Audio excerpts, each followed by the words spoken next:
ফরিদপুর শহরের গোয়ালচামট এলাকায় শ্রীঅঙ্গন মার্কেটের অমর বন্ধু গ্রন্থভাণ্ডারে হামলা চালিয়ে ভাঙচুর ও মারপিটের ঘটনায় জড়িতদের গ্রেপ্তারের দাবি জানিয়েছে ব্যবসায়ীরা। বৃহস্পতিবার সকাল 10টায় শ্রীঅঙ্গন আঙ্গিনা মার্কেটের সামনে একটি মানববন্ধন কর্মসূচি পালন করা হয়।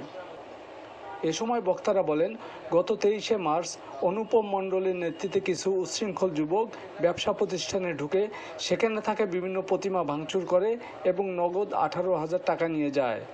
এ সময় তারা ব্যবসা প্রতিষ্ঠানের মালিক গোপাল মজুমদারকে মারপিট করে। এ ঘটনার পর থেকে মার্কেটের ব্যবসায়ীরা চরম নিরাপত্তাহীনতায় ভুগছেন বলে জানানো হয়। এছাড়া ব্যবসা প্রতিষ্ঠানে হামলার সাথে জড়িতদের দ্রুত আইনের আওতায় আনার দাবি করেন মানববন্ধনে অংশ নেওয়া ব্যক্তিরা। আমার দোকানে ঢুকে মূর্তি ভাঙছে, বিভিন্ন ভাবে আমাদের যত মাল সামনা ছিল সেইগুলি মনে করেন যে ভাঙচুর করছে 18,000 টাকা নিয়ে গেছে। এক একটা মূর্তির দাম 15,000 20,000 টাকা। তারপরে আমাদের মারছে, এই জন্য আমরা অভিযোগ জানাইছি। মার্কেটে যত ধরনের নাশকতা ভাঙচুর যা কিছুই হোক, আমাদের এটা নিরাপত্তার প্রয়োজন। আমরা সবার কাছে একটাই দাবি, আমাদের এই শ্রীঅঙ্গনের সমস্ত শ্রীঅঙ্গনের নিরাপত্তা দাবি করছি।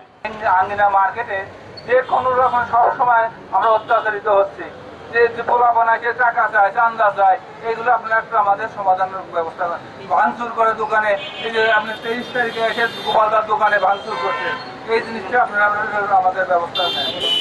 মুক্তি ভাঙচুর দোকানে ভাঙচুর করছে।